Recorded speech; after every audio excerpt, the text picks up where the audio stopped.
Happy Monday, everybody. Jack O'Malley in Lansing a little bit early today. I had meetings, so I came down a little earlier than I normally do, and I'm looking forward. It's going to be a big week coming up, and I guess I'll lead with that. It'll be very interesting. If you've been following along, you probably know that Director Gordon, then of the DHHS, resigned abruptly, and when everybody asked what happened, everybody was like, don't know. And the governor's office wouldn't mention it, nothing. Well, then we find out that the governor signed a non-disclosure agreement with Director Gordon and paid $155,000. We also then found out she did the same with Director Gray from the Unemployment Insurance Agency. I think he got a little less. He was like at $90,000 and a non-disclosure. So last week we talked about it here, and I posted the link. Our oversight committee, was granted, and we issued a subpoena. Director Gordon has agreed to come in. I think he'll be doing it via Zoom, but he'll be there, and we'll see what he has to say. I'm actually surprised that he agreed to come in. Now, I've had people say, he's just going to plead the fifth. Oh, he's just going to do that. I don't know. It'll be interesting. Thursday, 10:30. If you want to watch House TV, it'll be there. So you might want to check that out. But of course, I'll report to you as well. But that's Thursday at 10:30, House Oversight Committee. So Director Gordon, why did you sign that non-disclosure agreement? Which, by the way, the governor and he agreed that they would not observe that non-disclosure. But then they asked, well, what happened? He still wouldn't talk. That's why the subpoena. And it's important. There's lots of questions as to why that happened and so on and so forth. So stay tuned. It's going to be interesting. I talked about this last week. There were a lot of things going on, and I just want to touch base on a couple things. Mondays are usually a little quiet as we move into the week. But something that the House announced last week that I don't want to not give good notice to and explanation. We are trying to work on ethics reform. Now, I know the cynical person can caterwaul that, politicians have been talking about that forever and nothing is ever done. I get that. We're trying to make some changes here. And I don't actually agree with all of these, but I understand why they're there. So I always talk about a good deal is when, everybody's got a little bit of heartburn. Well, I got a little bit of heartburn here, but I understand why we're doing it. So I'm willing to do it. And I'll tell you which one I'm not a fan of.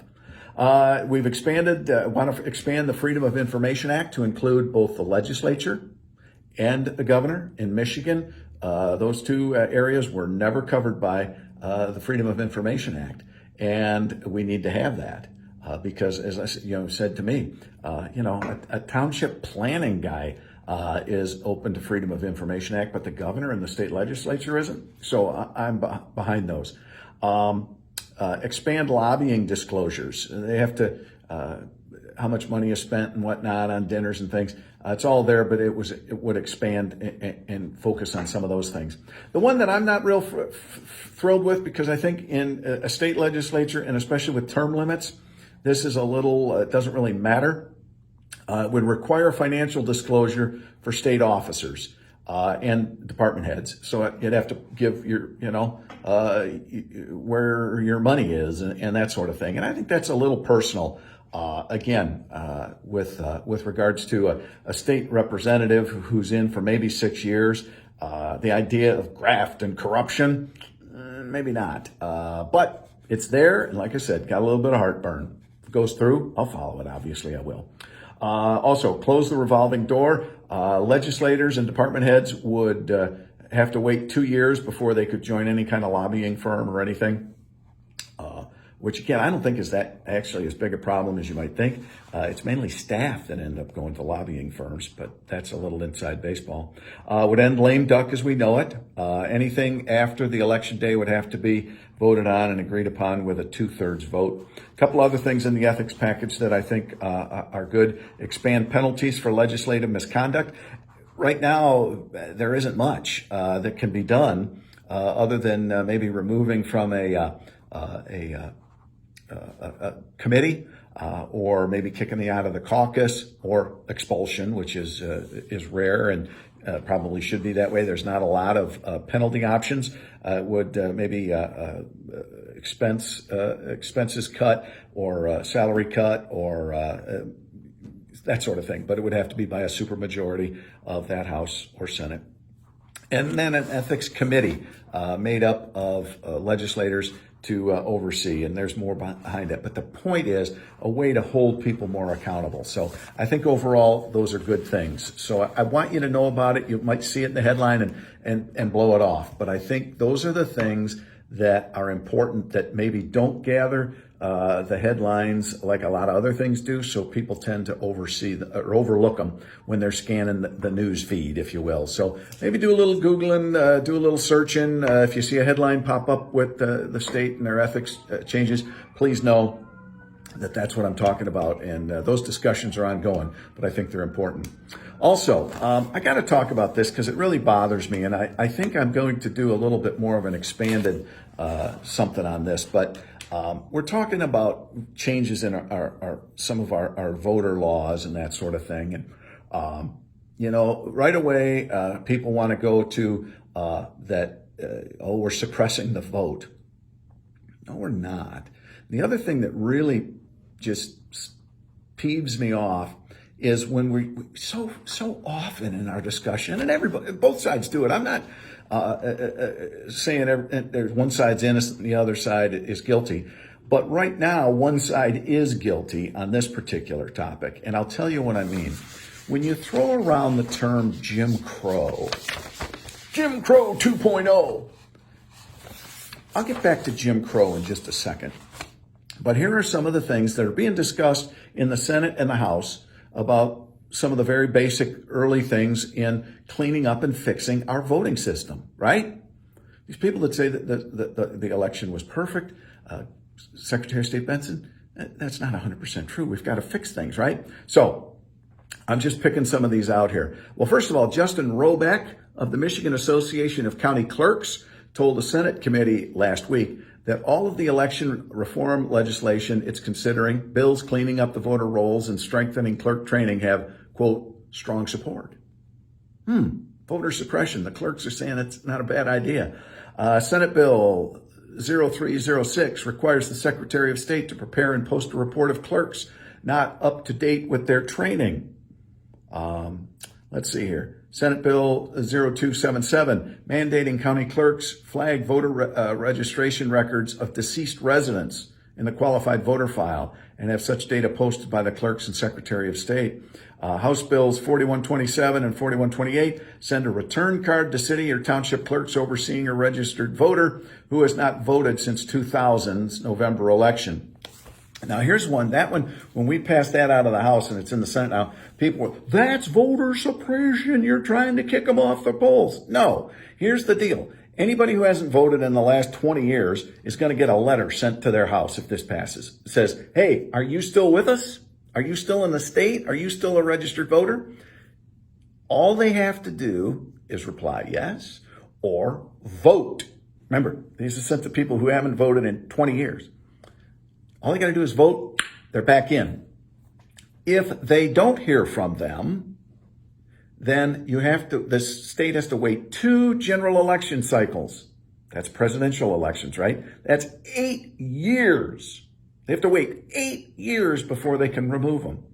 That is not voter suppression. That is cleaning up the voter rolls. So that's why I call BS when I hear people say, oh, that's voter suppression. No. And I'll give you another one. Voter ID, picture ID, if you will. To the life of me, I don't understand. Yeah, maybe it's difficult to get something because A, you have to prove who you are. You have to go and I did it. I needed my birth certificate, I don't know, 10, 12 years ago. I had to send all that information to the city of Detroit, where I was born, and get a birth certificate. And yeah, it took about a month to get back, but it came back pretty quick. And I got what I needed and I was good to go. So yeah, you got to plan ahead. And And yeah, maybe you need to say, hey, I want to be a voter and it's worth doing this effort. Now, here's another thing. They talk about, well, it's hard to get a picture ID. No, it isn't. Like I said, maybe a little paperwork here and there, right? But 10 million people in the state of Michigan, 7,153,000 of them have driver's licenses. They all have pictures. So it's so hard that 70% of the people in Michigan who are eligible have a driver's license. And some of those 3 million that aren't probably are under the age of 16, right? Another one, speaking of age of 16, one of the other bills that are being called voter suppression, I forget the bill number, says, look, you can, when you sign up, if you're 16, you can sign up for your driver's license and pre-register that on your 18th birthday, you will already be registered to vote. Yeah, you have to wait 2 years, but you're already pre-registered. How is that making it harder, right? So let's go back to the state ID. Oh, well, it's hard to get state ID. I looked it up. No fee state identification card policy. If you can't afford it, Michigan law allows the Secretary of State's office to waive state identification card fees for residents who are 65 or older, legally blind, veterans, homeless, adding or removing the organ donor registry heart sticker, not allowed to drive because their license was suspended due to a physical or mental disability, receiving state aid. You can get a state ID, driver's license, or identification card. Yeah, it might take a little bit of work, but not insurmountable. And so what really bothers me is where voter suppression, that is a buzzword, that's clickbait. The other one that really bothers me is Jim Crow. And I'll tell you why. Jim Crow was part of an era in this country that was terrible. Here are some of the things that, here Jim Crow, what was Jim Crow?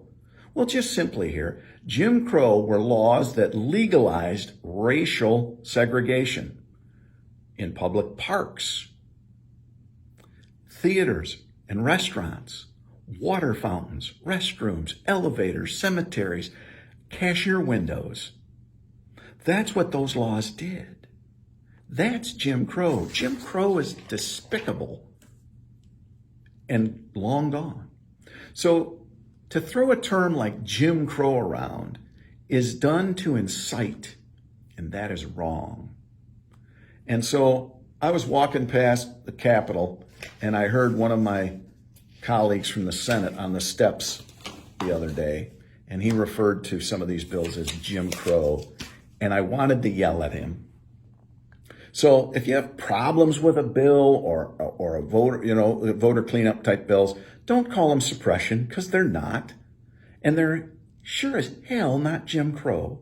So I think that people need to be responsible when they throw out these types of terms.